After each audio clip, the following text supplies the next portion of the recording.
Hola a todos, hoy hablaremos sobre enfermedad diverticular del colon. Es importante tener algunas definiciones presentes sobre la enfermedad diverticular del colon. ¿Qué es un divertículo? Se considera que es una cavidad anormal en forma de bolsa pequeña que se crea en el aparato digestivo. Los hay desde esofágicos hasta colónicos principalmente. ¿Qué es diverticulosis? Es la presencia de divertículos en el colon, habitualmente asintomáticos. ¿Cómo consideramos la enfermedad diverticular? Es el conjunto de signos y síntomas que se asocian con la diverticulosis, extendiéndose desde el discreto dolor que puede existir en el abdomen inferior hasta las complicaciones como pueden ser la diverticulitis o la hemorragia. ¿Qué es diverticulitis complicada? Es el conjunto de signos y síntomas que mencionaremos más presencia de absceso, fístula, obstrucción o bien perforación libre intraabdominal. Las dos complicaciones más comunes de la enfermedad diverticular son la inflamación y la hemorragia. Si bien no está establecido cuál es el factor etiológico más importante para el desarrollo de esta enfermedad, se ha visto que hay dos asociaciones que siempre están presentes: el aumento de la presión intraluminal en el colon y una debilidad de la pared muscular. Al existir una presión localizada como consecuencia de una contracción muscular enérgica sobre segmentos de sigmoides que se consideran tabicados o bien, decirlo de un modo, debilitados, se produce fuerzas de pulsión, lo cual van a favorecer la herniación de la mucosa y de la submucosa en los puntos débiles de la pared colónica, entendiendo que los puntos débiles de la pared del colon son aquellas zonas por donde entran los vasos sanguíneos. Por eso una de las primeras complicaciones es la hemorragia, ya que se produce erosión de esos vasos sanguíneos. El cuadro clínico con respecto a la enfermedad diverticular del colon, es importante que nosotros sepamos hacer una adecuada historia clínica, haciendo énfasis en el interrogatorio sobre la edad. Obviamente hay personas de la tercera edad los cuales predominará esta patología. Considerar el inicio de la sintomatología: ¿fue de forma aguda o es un padecimiento que ya lleva bastante tiempo? Aquellos síntomas que se asocian a patología colónica es muy importante recabarlos y asociarlos con lo que tenemos en mente. La presencia de diarrea, la presencia de sangrado transrectal, la pérdida de peso, la disminución en el calibre de las heces, todo eso es muy importante al momento de hacer nosotros el interrogatorio. Obviamente considerar en nuestro medio aquellas enfermedades crónico-degenerativas como puede ser la diabetes. En la exploración física siempre es importante el énfasis en las constantes vitales.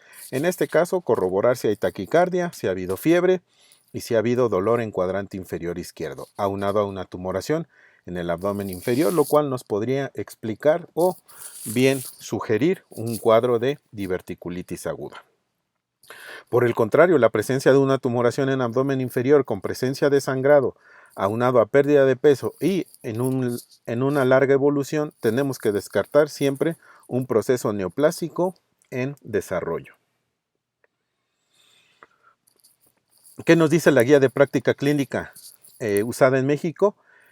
Que los pacientes con enfermedad diverticular presentan síntomas crónicos que se caracterizan desde el dolor en el cuadrante inferior izquierdo y que no habrá antecedentes documentados de fiebre o leucocitosis. Algunos de ellos habrá evidencia radiológica o endoscópica de divertículos, pero no hay datos de estenosis, absceso, perforación u obstrucción. Es decir, el paciente se presenta con una enfermedad diverticular no complicada. Ahora bien, la sintomatología puede ser confundida con datos de colitis. Entonces, la colitis asociada a divertículos es una entidad que, además de presentar los síntomas de la enfermedad diverticular, se acompaña en algunas de las ocasiones de sangrado transrectal y diarrea. ¿Qué nos dice la Asociación Europea de Cirujanos Endoscopistas sobre la clasificación? Nos menciona que hay 3 grados.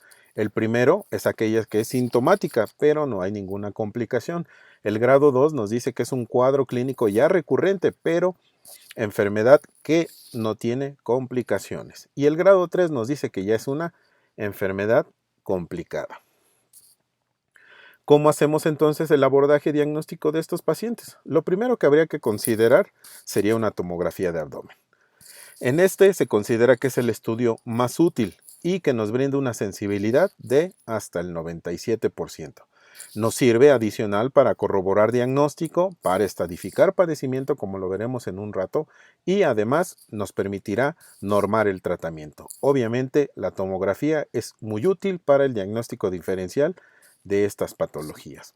Tiene un grado de evidencia.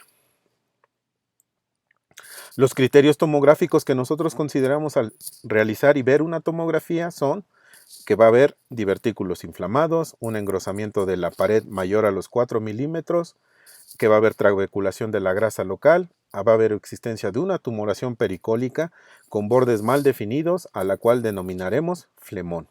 Se puede encontrar un engrosamiento de la fascia laterocolónica, puede haber dilatación de los vasos mesentéricos en relación al sitio del colon en el cual está afectado. Y además puede permitir ver la presencia de colecciones, además de pequeñas burbujas contenidas en la grasa mesentérica, neumoperitoneo y bien fístulas, lo cual nos hablaría de una diverticulitis ya complicada con perforación.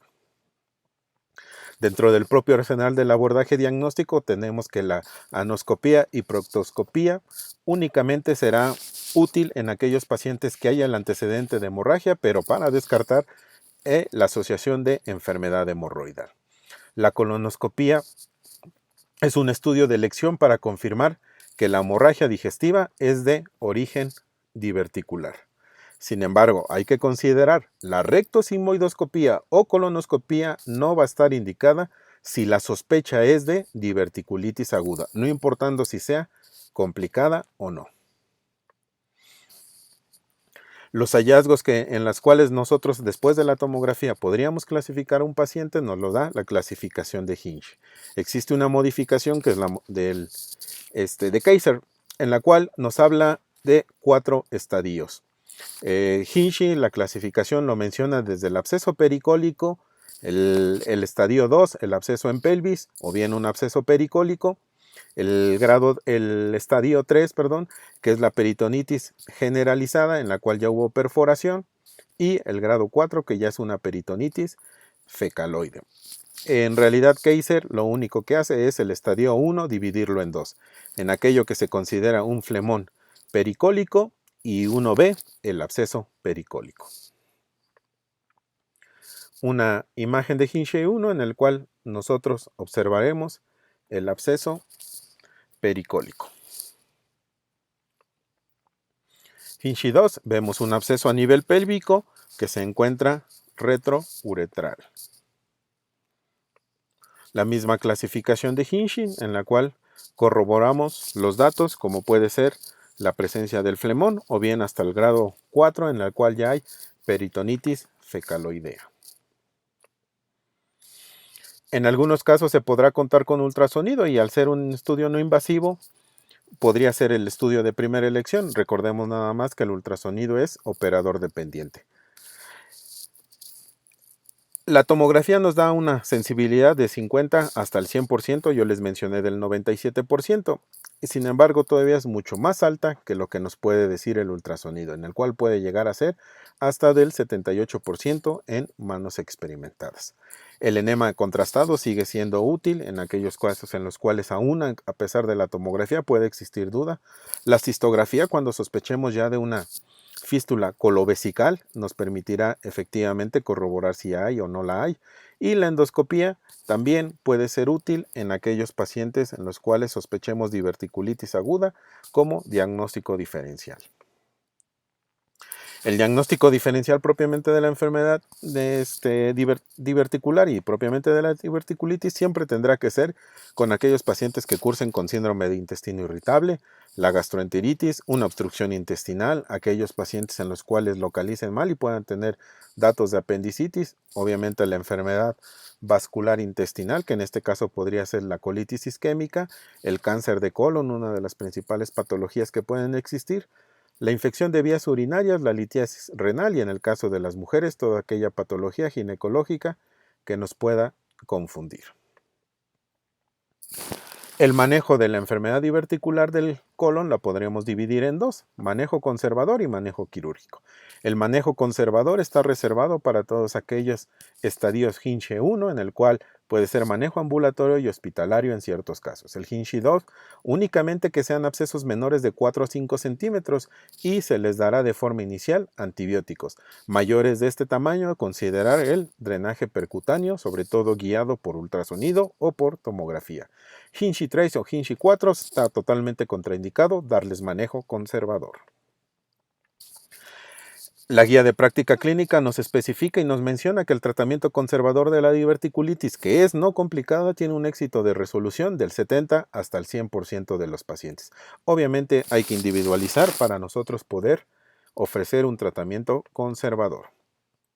¿Qué nos recomienda la propia guía de práctica clínica? Que si el paciente no cumple con los criterios para el tratamiento ambulatorio o no hay mejoría dentro de las 24 horas, debe hospitalizarse, iniciarse de forma inmediata antibióticos intravenosos, sobre todo contra gérmenes gram negativos y anaerobios, y una modificación radical de la dieta. Los antibióticos serán dirigidos, como lo mencionamos, contra los gram negativos y anaerobios y se pueden combinar. Puede ser desde ciprofloxacino o ceftriaxona, aunado a metronidazol, o bien una monoterapia con imipenem o meropenem. Dentro de la propia guía de práctica clínica nos recomienda con respecto al tratamiento conservador que el drenaje percutáneo es un procedimiento recomendado para pacientes con un absceso diverticular grande, considerando que puede ser de 4 a 5 centímetros. Una vez que nosotros identificamos que el paciente tiene una indicación quirúrgica, está por demás mencionar que el manejo conservador no deberá realizarse. Entonces, ¿cómo podríamos decir que son las indicaciones del tratamiento quirúrgico? Las podríamos dividir en dos, en urgencias y electivas. La Asociación Mexicana de Cirujanos de Colon y Recto establece que la cirugía de urgencia debe ser establecida para aquellos pacientes con peritonitis difusa, ya sea purulenta o fecal, es decir, Hinchey 3, Hinchey 4. O bien para aquellos pacientes que presenten la otra complicación que podría ser la hemorragia y los cuales no respondan a lo que es la colonoscopía o métodos terapéuticos como la arteriografía, si se cuenta con ella. La cirugía electiva, es decir, aquellos pacientes en los cuales no se tengan que llevar urgencias y se les pueda mejorar sus condiciones en la mayor parte de las veces, será cuando sospechemos ampliamente un diagnóstico de carcinoma o bien el paciente presente datos de obstrucción o fístula secundario a una diverticulitis. ¿Qué otros pacientes deberán llevarse a quirófano? Aquellos que no hubo respuesta al tratamiento médico o intervencionista, es decir, al conservador. Posterior a que le hagamos un drenaje percutáneo, si aún a pesar de ello no hubo disminución en el tamaño del absceso, esos pacientes tendrán que llevarse a manejo quirúrgico, porque el 41% de ellos desarrollará sepsis si no es tratado de forma oportuna. La propia guía de práctica clínica nos recomienda que en pacientes que no ha habido mejoría después de las 24 o incluso de las 48 horas de iniciado el tratamiento médico y que se realizó drenaje percutáneo, deberá considerarse la resolución quirúrgica. En estos casos, la indicación es sigmoidectomía posterior a que el cuadro de diverticulitis está establecido, pero siempre considerar que debe individualizarse cada caso.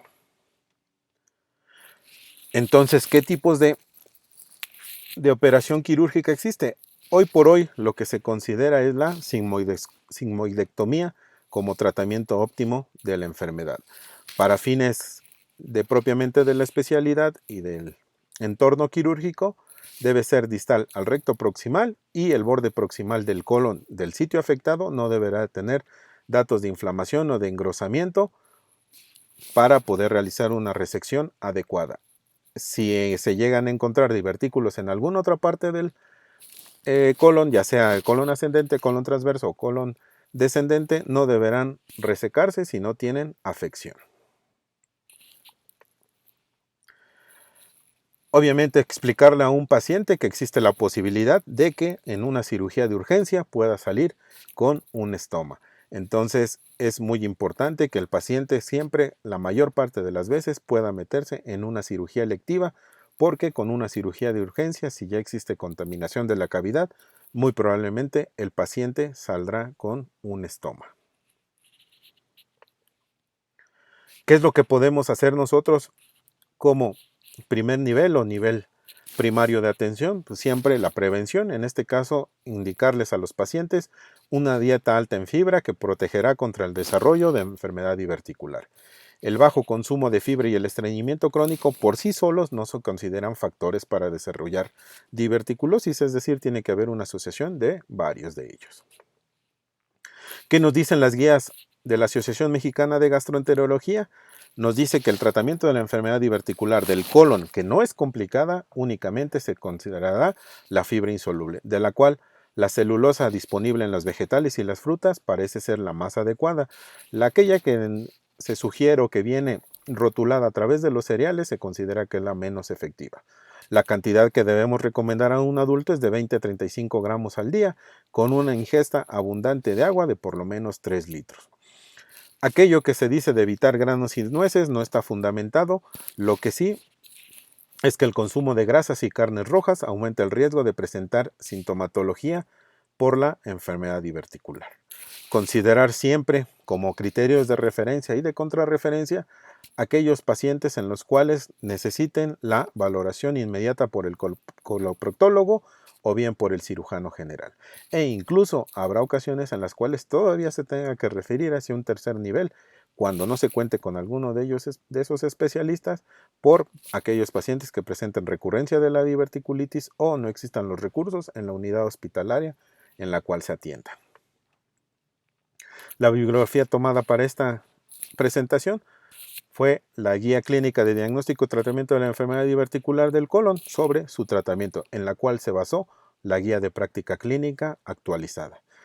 También están las guías internacionales sobre enfermedad diverticular de la Organización Mundial de Gastroenterología, la Guía de Práctica Clínica y el libro de base del Dr. Nahum Méndez. Gracias.